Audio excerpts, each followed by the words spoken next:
Goose evening. G'day, mate. G'day. We should actually do more stuff in the vault. I think that was awesome last night.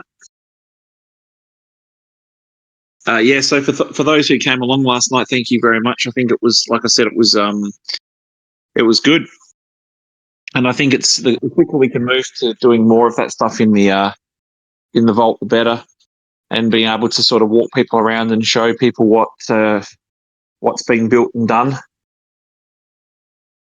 will be cool. So we've got some questions there as well. We'll just wait for. Oh, Luke's just joined us now. Yeah, it was good, wasn't it? It was. It really was. Yeah, and I think the interesting thing is as well, someone did a follow-up question today and asked whether we would do more of that stuff. And I think the answer is yes, for sure. We want to move as much as we can to the vault. But I think the thing that I got out of it the most yesterday was when you go in there in a walkthrough, or when you go in there with a couple of people or people from the team, it's different because you get to see how other people do things or what they're interested in or what they use things for. Whereas, we're quite often going in there to test a particular thing or look at a particular thing. So to just sort of mill around casually, it's kind of like, all right, where do we go first? What do we do first? So I think it's going to be a good format moving forwards. Speaking of moving forwards and talking about things coming up, Luke has joined us. Do you want to kick off with some product updates, Luke? Yep, sure. I've got a video I can share as well, a sneak peek. So I'm just getting that ready. Just give me 2 secs. Okay, so there's a bit going on. It's not feature based, as I've said a few times lately. We're not going to be pushing out the features like we were previously, but there's some cool stuff coming up. So still a lot to talk about. We're about to go into the last PI of the year, so that's happening next week. So we'll do the last basically 6 weeks of planning for this calendar year before we have a short break for Christmas. So during this PI, we're going to really focus on creators and engagement, much like we did in the previous PI, but we're going to have even more of a heavy focus on that. So we're going to work on things like invites, notifications, events and rewards. So they're all things we've talked about and we've started on. We've done a lot of groundwork on this stuff already, so none of that should be a surprise, but it's just going to be cool to see this all come together. You probably noticed we're getting some pretty good user growth now. We're getting more and more people. These events are getting pretty busy. So obviously we need to really capitalize on that and make sure that we make the most of those users coming in. As far as features go, so we have not only the revamped Lake NPC, which I think I've teased already, where he's not a hobo anymore, he's actually wearing a suit. But we have a couple more AI NPCs coming in as well. It'll be cool to get everyone's reaction on those. So we're going to have a couple more characters that are very realistic being brought into the vault. And just on the AI NPCs, you might have seen that we have an AI avatar creation tool on the Vault portal now. And that's going to quickly morph into something that will provide the ability to create realistic avatars, digital twins, and we'll start with district owners for that. So district owners will be able to leverage that and use these things in the vault. And obviously down the track, obviously that'll be opened up to everybody. But that's going to be a cool interim feature for district owners. But yeah, just keep an eye on that because it will evolve. We're not really pushing that too hard, and you probably saw it as a bit of a stealth launch. But you'll see that will evolve very quickly, and then we'll start getting the word out on that. So there's plenty more events coming up. I mentioned events a minute ago, but we've got obviously the DJ events, and we've got a really improved space for the DJ events. We've put a bit of work into making sure that that's really polished. So I'll share a sneak peek of that in a sec. And lastly, I saw in the chat there's been a couple of people talking about the SDK lately. I think there was actually a couple of questions probably that are going to come up on that as well. But I just wanted to cover off on the fact that this is definitely a focus. The SDK is a focus. And we're starting in this PI to really work on prefabs. So they'll not only make it easier for us to develop, but basically prefabs are just sort of wrapped up functions and code. So by using those in the project itself, it'll improve performance and make things a lot easier for the devs. But probably the more important factor is that it'll allow us to share these prefabs with creators. So a good example would be the beer pong, wrapping that in a prefab and allowing creators to use it, so they can basically just pull it into a scene that they've created without any code. But skyboxes are another thing where we could expose the skybox itself without having to worry about the API calls and the complexity in the back end. It'll all be wrapped up into that neat little package. So we're going to really focus on that, figure out what the not only what is going to give us the best performance and general improvements and efficiencies in the project itself in the Vault platform, but also to make sure that the things that creators are going to want to use and we can repurpose them for that as well.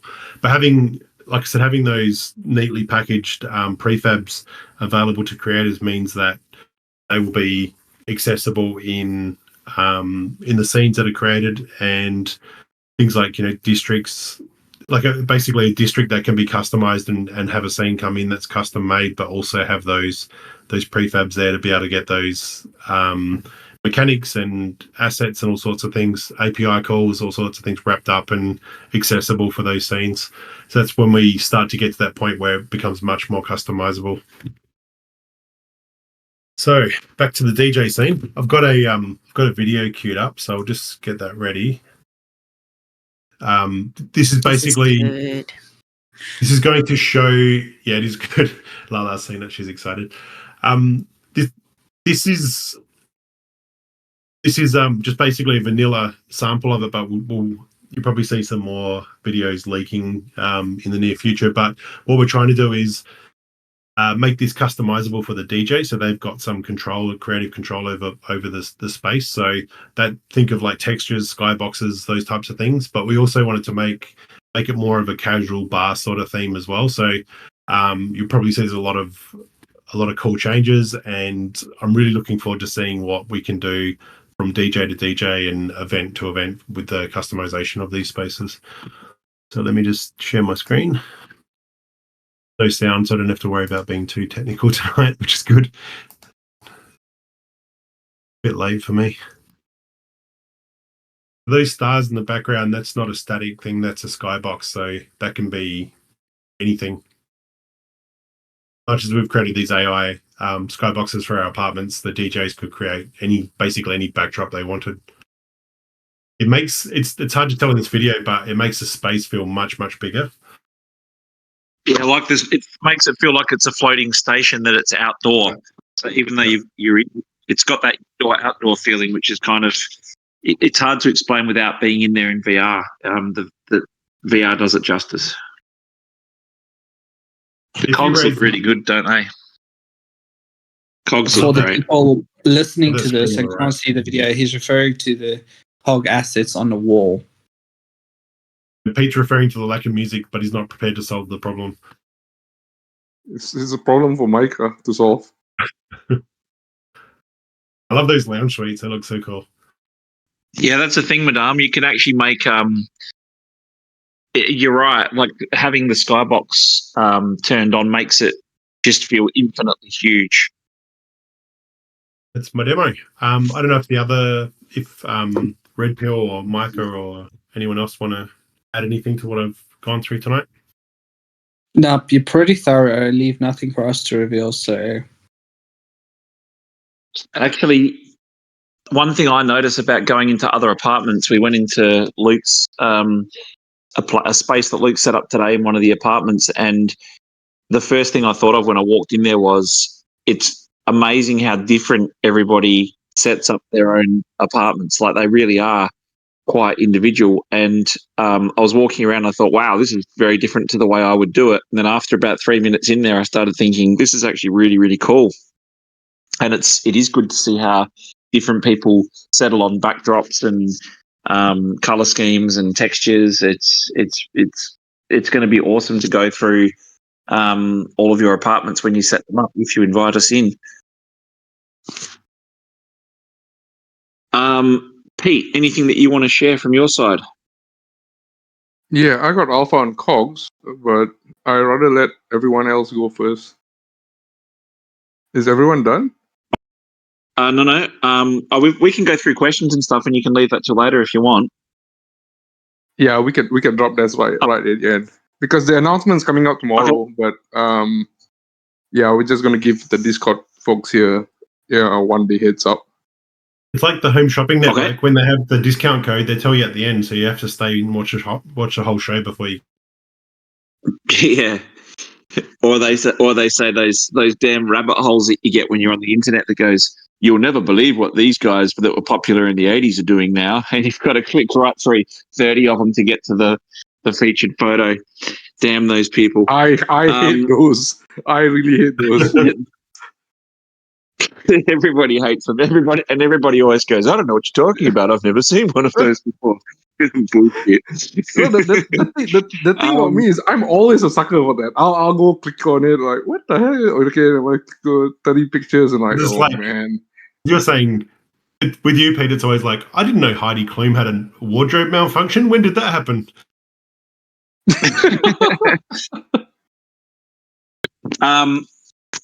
Okay, so we can go back to let's start with going through the question from the top of the hour that Lala put in there. First of all, I know it's been touched on before, but I'm starting to see questions about the Unity charge per download outside of the community, and just wondered if there was any clarification on how this would affect RFOX district owners and end users. Many thanks.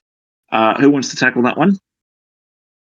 I can quick overview of my opinion on it. From what we've seen on that initial announcement and even the subsequent announcements, we're talking about pretty ridiculous download volumes, and even then, if you start paying these very small transactional fees on those downloads when you get to that point, it's really not probably going to be a huge imposition. If you've got that sort of volume and that number of users, it's probably less of a concern at that point. But also, I think there's been so much backlash, and these really big apps that do have those kind of numbers of downloads are going to push back pretty hard on it. So I think it's either going to get dissolved or become less and less of an issue over time. But even as it stands, if you really look at it closely, it's not as bad as it seems on the surface. I think it's a terrible model. Don't get me wrong. I don't think it's a really good business model as a whole. But that aside, I don't think that the amounts of money we're talking about or the the download numbers we're talking about are a concern, especially not in the very short term. I don't know if anyone else wants to add anything. I think one thing we can say is that as a builder, you come across lots of different models from a lot of the different providers, and they all have varying impacts. This is why people go out at a certain point and say, I'm going to build my own,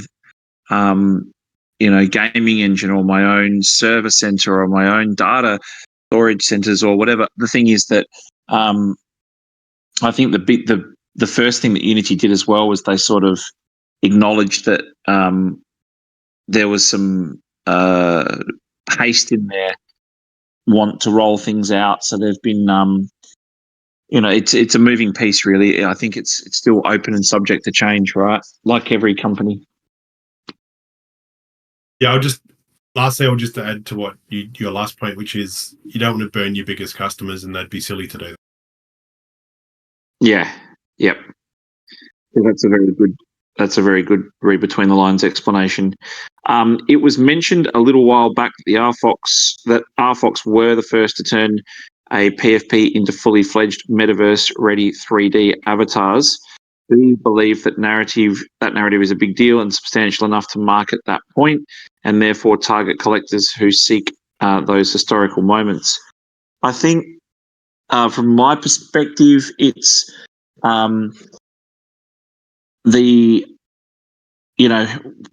as we've mentioned before, we were the first to put a fully on chain mobile game out.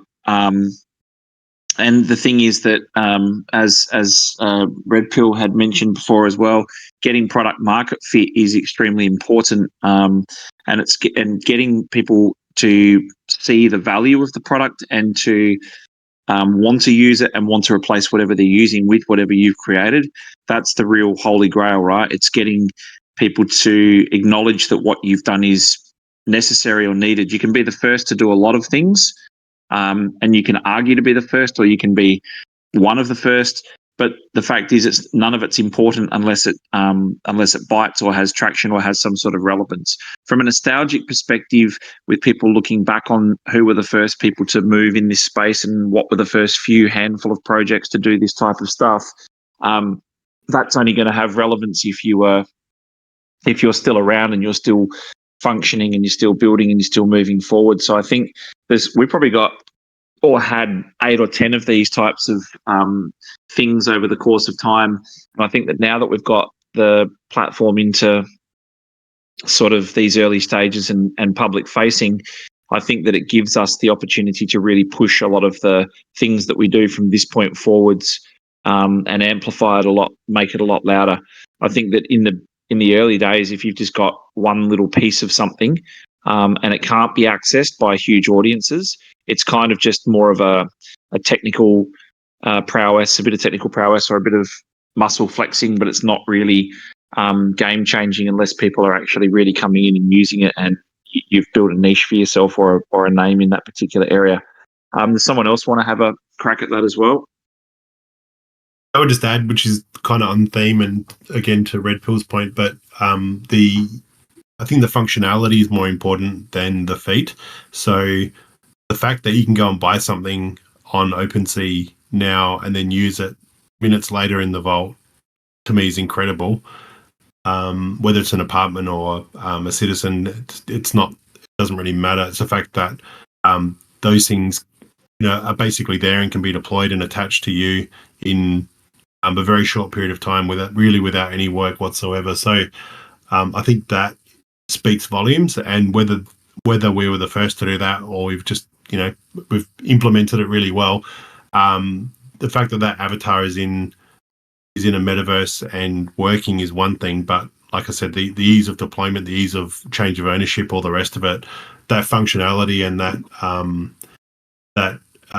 ability to do that in such a short time frame, I think speaks a lot more clearly and is much more important than the avatar being there in the first place. That's just my opinion. I don't know if anyone else wants to add anything. Yeah, I think I agree with all of that. I mean, sometimes you have like a tech feat that you basically accomplish, but it needs to be combined with that kind of value. It's like not just about utility, like especially in NFTs, you always have utility, and that is the big word. But what is actually the value you get from it? You can make a lot of utility around things, or basically just things that look like utility. Like you can do a lot of things with NFTs, for example. But what is the single thing that really stands out, that really makes someone's life easier, solves a problem, is more fun than other things? And those are the hard questions you just gotta ask yourself when you're building those things. Like, what is really the thing that is different and that is being enabled with that feature or with that new technology? And I think that's kind of the reason why sometimes some products seem to be extremely bullish initially, especially like those kind of innovative solutions, but they take a while because a lot of that potential is only going to be enabled after the user experience, the onboarding, a lot of those things are figured out. And That's how I think from it, from my perspective. And I think that in relation to that as well, that's like we've got to take into consideration that going out and adding that as functionality and showcasing what actually can be done, we can't forget the bigger picture, which is this paves the way for people, for creators and developers to come in and say, oh, so I could create my own version of, or add this piece of tech into that, or combine these three things and then create for myself or put out my own version or thing. And that's exactly what we stated from day one, and we've said from the beginning, and that is the products and services that we bring out are supposed to showcase what the potential unlock is for creators and developers. So I'm sure that like I won't spoil Luke and Red Pill and the team's thunder, but ultimately the next couple of things that we show you will give people wider context on how more personality can be brought into the vault using the tech, and that's going to be before, when we explain things or had a white paper, it's very hard to visualize. Now we're getting to the point where you couldn't possibly need many more clues than you're having to work out where you might be able to get in and say, oh, I've got an idea, or I can execute this. So that's the race for us, is to get those tools into the user's hands so that people can do that without needing us to be involved in that process to the extent that we currently are. Is the public SDK release in December still valid? Ben mentioned in yesterday's walkthrough potential availability of within 3 to 6 months. What does that imply from a roadmap perspective for 2024? Just for context, for those who weren't in the room when we were talking yesterday, I was talking about how long it will take for us to get these tools that we're building to market that would give people access to them and make it easier for them to build. And any highlights for the first half of 2024 that you can share with Vault users and Vault business developers. Users shouldn't be stuck with customizing our apartments for the next year. Thank you. So we'll release, I mean, more like at a high level on the general information on this question, we'll release over time. Like I don't think we're ready to talk about everything in totality yet, but in regards to the question, the SDK is going to be an iterative thing, and it's going to keep being developed over time. I don't want to put a hard time frame on when it's finished, because I don't think it'll ever finish. I think what will happen is more and more AI functionality will get injected into it, and some of that AI functionality will end up being in game, as it already is, but that will evolve to such a point where the SDK might actually shrink again. So I think just to sort of put a time frame on when that as a product is finished, or as a component of the product is finished, is probably dicey. But I think to put a time frame on tools and when things can be built from scratch, I think Ben's time frame is probably pretty fair. But the changes you're going to see in the short term are some scripting that's being injected. The prefabs, as I said, the prefabs are going to be a big thing, because we can really wrap up functions that already exist, and without having to recreate them, and that will allow some of these mechanics and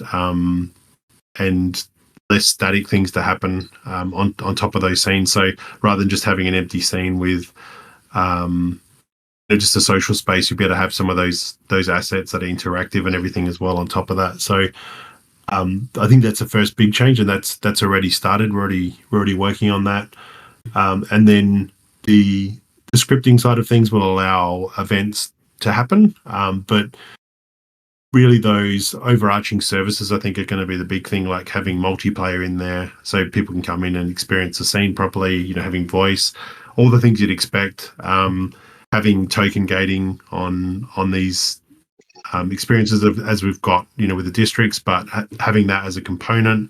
And then obviously economy, when economy comes in, having that and the ability to use the economy. I think those things are going to be just as important as the ability to actually build the scene and the environment itself. Having those external tools and those external plugins are going to be just as important. So I think as I said, Ben's time frame is fair, but to have something that we have been talking about as a working product, but it'll evolve, and I really do hope that a lot of this does end up happening in AI in game in the very near future, and you can do this in real time while you're in there. You don't have to jump in and out. You don't need a programming background or a computer science degree to build these things out. It should be much more straightforward than that. And the skyboxes and the textures and everything that we've been using are a good example of how that actually is possible. And with the rate the tech is evolving, I don't think it's very far away. Yeah, to Luke's point as well, I think it's very fair or it's very important to reiterate that it's always going to be an evolving piece of work. And when we talk about timeframes, be that it may be that it's rough or it's indicative, the thing is, I think that people often say to us, when's this going to happen? Or can this happen quicker? Or can that happen faster? I think that no one could want anything different from either side. Like when we say we could have something working in 3 to 6 months on that side, it's more a matter of us also not wanting to have to be doing everything from our side as well. We want to make it that it's as hands off, and even though it is simple, like Luke's mentioned there, the ability for to be able to do the customizations and to do chat and to do skyboxing and all that type of stuff, it is all coming together pretty quickly. And what we want to do is just make it so that there's more and more of that stuff for people to do, and that they can create these things from basically from scratch, which is very important. Like Luke said, with no code. Yeah, just one thing I'm pretty excited about is actually also that those DJ event scenes will be open soon to our district owners and also audio upload. So we already talked to a bunch of DJs, and obviously we had a couple of them in the vault, and handing some of that over to them and telling them, okay, you can take one of those RFOX districts now, and we basically give it to you for a couple of events that you can run yourself, and you can basically configure the skybox. You can configure the style of your DJ space, and potentially even create tickets as NFTs and token gate that experience. So only your friends can come in, or I mean, like only your fans can come in.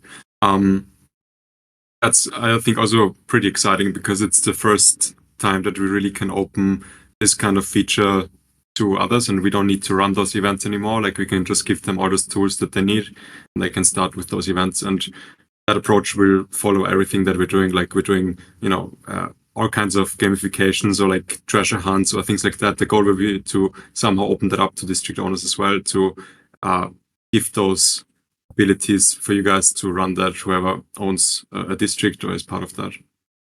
I think that's also powerful next to the other SDK tools that we get. Yeah, that's an important point as well. We've mentioned many times that we can't wait to be passengers on the platform ourselves, because ultimately the idea was to get it up rolling, get those tools in people's hands, and then let creators and developers and community do their thing. So for you guys to be able to host your own event types and us come along and tell each other internally, oh, there's a thing on Thursday, we should go check it out. That's going to be a pretty proud moment. I think we'll all feel like proud dads and mums when that happens, and we can go around and be that, and discover stuff ourselves. I think that's going to be awesome. Heard that Ziggy screamed like a baby in Rasnia yesterday. Yeah, that's what the context was for. We had a group strangling. I think it was myself, Lala, and 2 others, and we basically got all strangled at the same time, which was pretty awesome. If you don't know what I'm talking about, it means you haven't been into to play Fear enough, so get in there and have a look. Would be nice with these advancements and the tech to show the world that linking with RFOX, that people would be buying the coin. So XP, I think that we're a step closer to bringing everything together, and Pete and Co will all talk to you about how we are going to tie things in.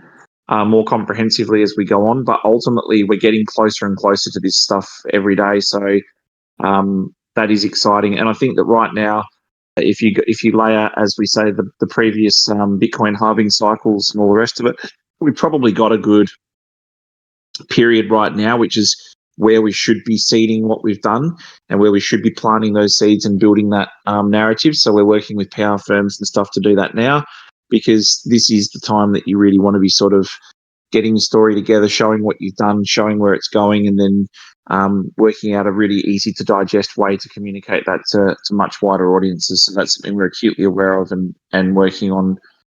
We don't want to be in a game of musical chairs and be stuck without someone to sit when the music stops.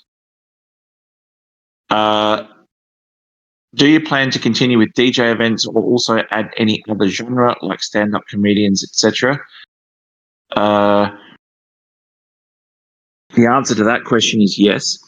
For both, we have more DJ events coming. We've had the question many times, why DJ events, and are you doing more and more of those? What else will there be? The thing is that I think that wasn't, like, correct me if I'm wrong, guys, but from the team, but it wasn't until this third and last or most recent DJ event that we started to see more people from the community, but more importantly, more people that we haven't seen in the community for some period of time came in to have a look. And I think that repetition is extremely important in the early stages. So we'll continue with DJs, but then we'll layer and add other events.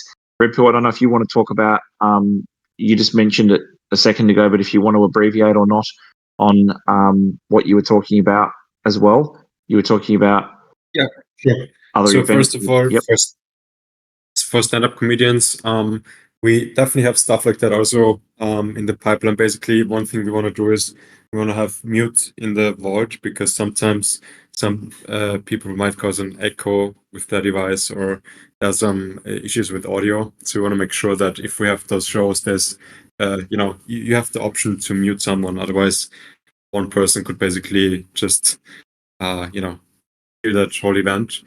So that's what we want to get in for any kinds of speeches or podcasts or comedians and stuff like that.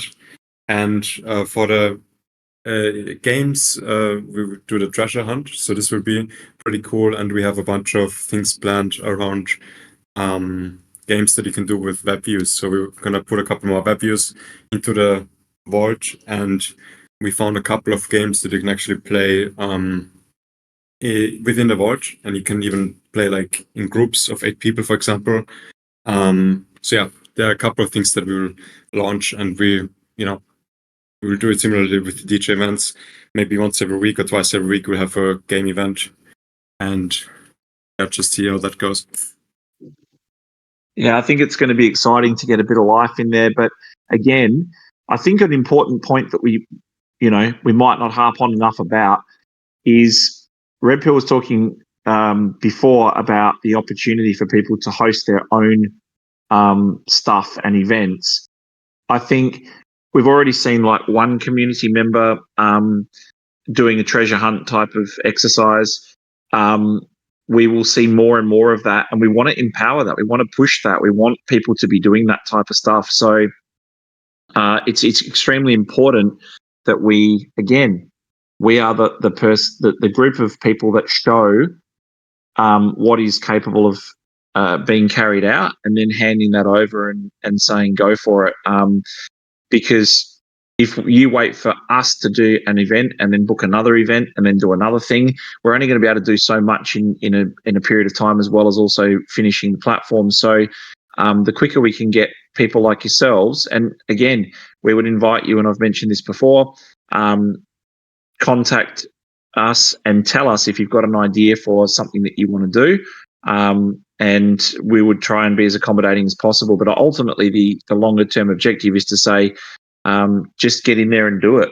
Go find a space and say, come in, we're meeting on this time and day, and get it going.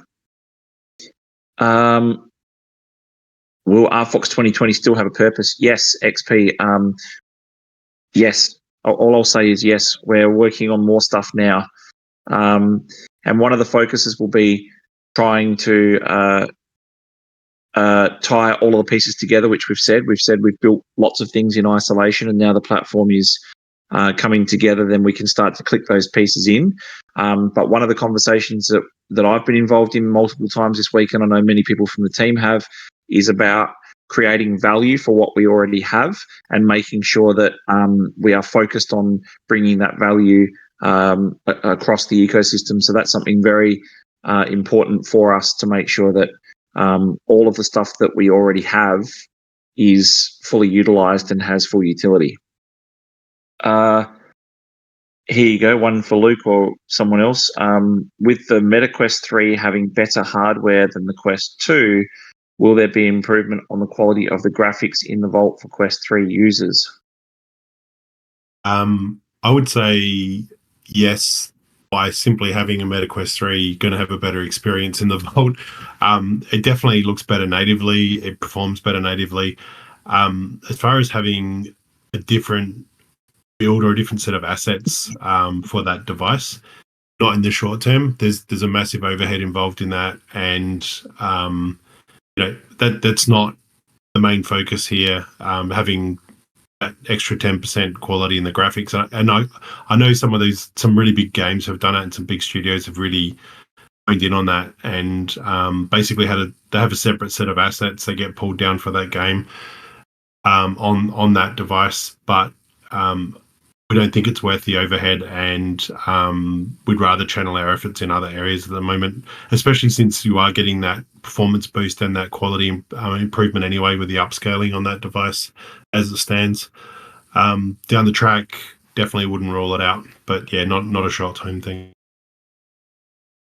Yeah. I was just trying to have a look at the exact percentage, Luke, but I think that I think it was 26%, I think, was the increased power for the 3 from the 2. So it was supposed to, I mean, there's also, sorry? Sorry, I'm not referring to powers like performance so much. Like the performance is drastically better as it stands, and you'll notice that. I'm more talking about just how much better are you going to actually get the look of an asset on that device. Probably slightly. Yeah, sure. Higher res, you can get LOD, like the level of detail stuff, a bit better, so it looks better from a distance. But it's probably not going to have a big impact really on anything. But we're going to spend a hell of a lot of time doing it. Yeah, for sure. Should get DeFi Bears on an AMA to present what they are building. Looks epic. I think that one of the things that, again, that we'll look really forward to is getting more and more people that are building to showcase what it is that they're building. And again, we'll have a channel like this and like through our public socials to talk about or showcase what people are building. But like yesterday, just from doing a simple walkthrough, and it's the first one, so it was a little bit sort of clumsy, and we didn't really have a set theme or agenda. And I think that that's a good way to go for the first X times we do it. But what I expect you'll see and suspect you'll see is over the course of the next few months, you're going to get people saying, I'm hosting a walkthrough, or I'm doing a live demo, or I'm going to play a video of what we're doing in the Vault. So come in and check it out, and I'll show you how it all works. So I can't wait till that becomes the main medium, is people are in the Vault doing that, and then also producing content from that they push out through other social channels. So going around and recording what they've done and showcasing what they've done as well. But obviously we're always open to supporting the showcasing of things that are being built there for sure. Well, here's another one for you guys. Have you collected data on what users are mainly doing within other social apps like VR chat? There is a ton of data. I don't know how much of it's accurate, but I have Decentraland's and several others statistics dashboards and stuff open as a tab on my computer, and I constantly have a look at those things and get as much information as I can. I know from the data sets that are collected that there is. I don't know how accurate some of the stuff that we see out there is, but certainly there's enough to form some basic understandings and some impressions. You guys want to add in that one? Weigh on that one? Yeah, sure.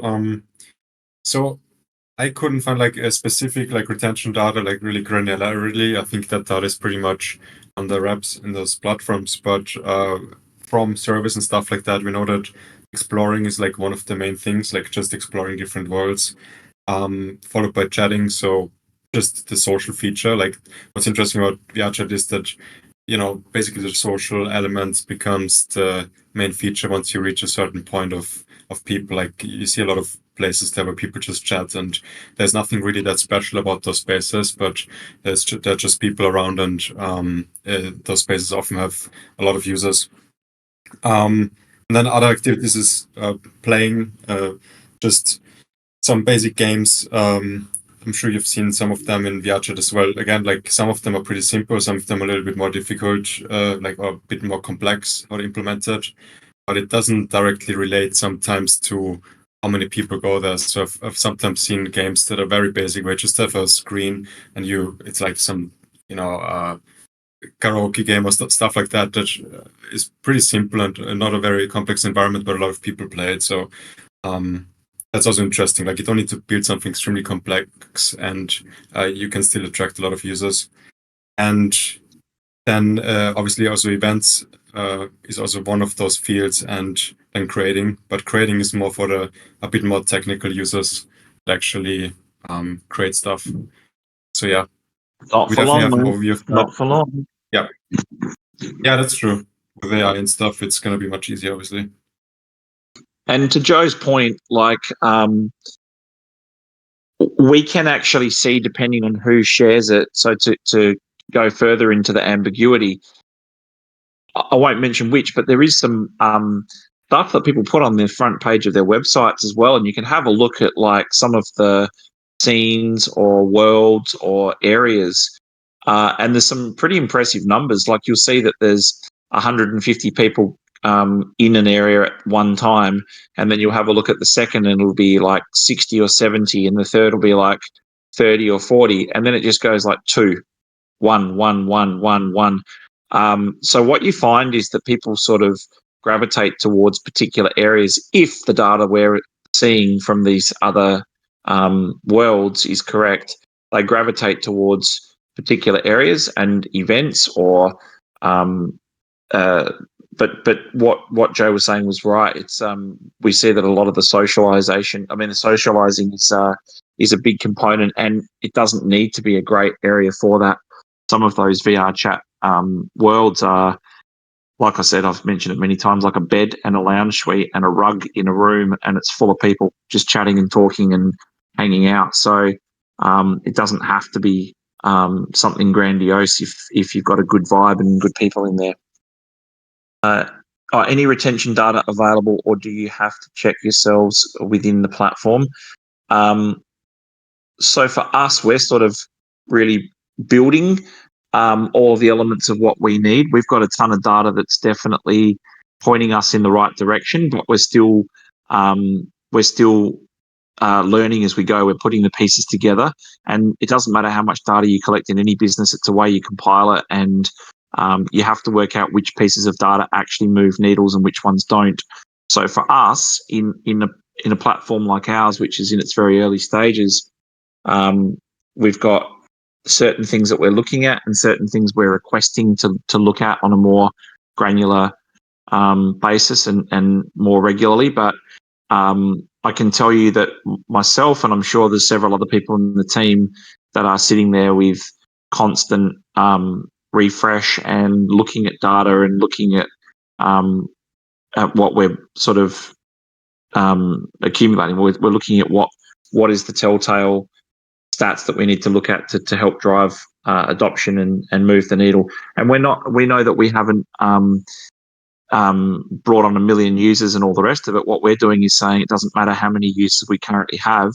We've got a really healthy trajectory going on. There's a lot of I think from September to October we've doubled, and if we can keep doubling and doubling every month, that's obviously a great step forward. But for us, it's about saying, doesn't matter whether you have 10 or 10 million customers, you've got to be saying, are they engaged? Do they like what they're using? Is there any reason for them to come back? Is there a reason for them to tell other people about it, to tell them to come in? So there's lots of different factors that we have to really work on. And then I'm falling more and more in love with it, Request 3, and would recommend it. Yeah, I'm jealous. I don't have one. Does the Thai bank acquiring a crypto exchange and England's recent announcement about becoming a crypto hub generate new goals for RFOX? We're talking to, and we always are talking to, obviously, either payment providers, wallet providers, potentially exchanges, and all the rest of it. And I think the thing is that we've definitely gone through a long period of uncertainty, which seems to be becoming clearer in some aspects. There's a lot of aspects that are still not clear, but the momentum's definitely there, and it seems the direction is definitely headed the right way for us and for the others as well.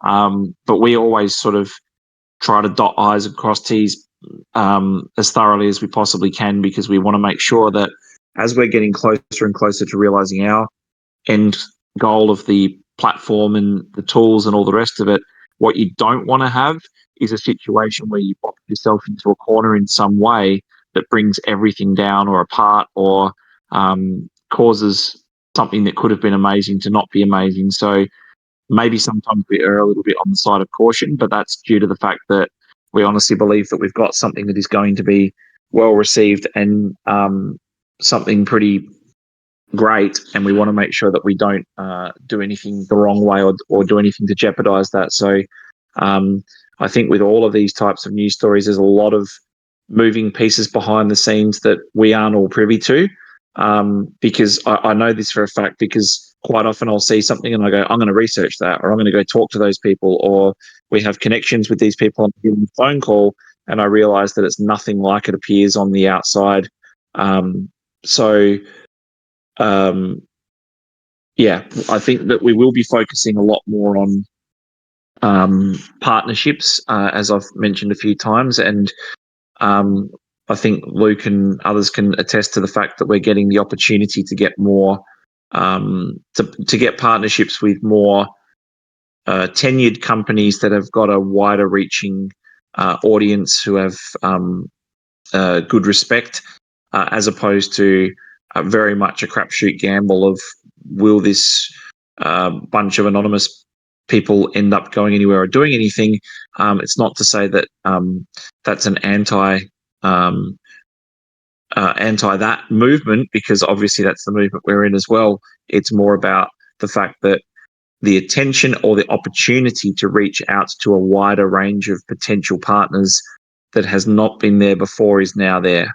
So that's just testimony to the fact that a product is coming together, and it's doing, it's looking like it's on the right track. I'll donate a penthouse and a CitiXen to any podcaster or musician that anyone can get in, try it out, if they have 1 million followers or more. That sounds good. That sounds very good. Just Pete, I know that you want to do your stuff, and we've made people wait till the end. Oh, sorry. When does RFOX just take one more question, and then I'll go in. Release? So we're still working on that now, mate. We're getting closer and closer, but like I say, even if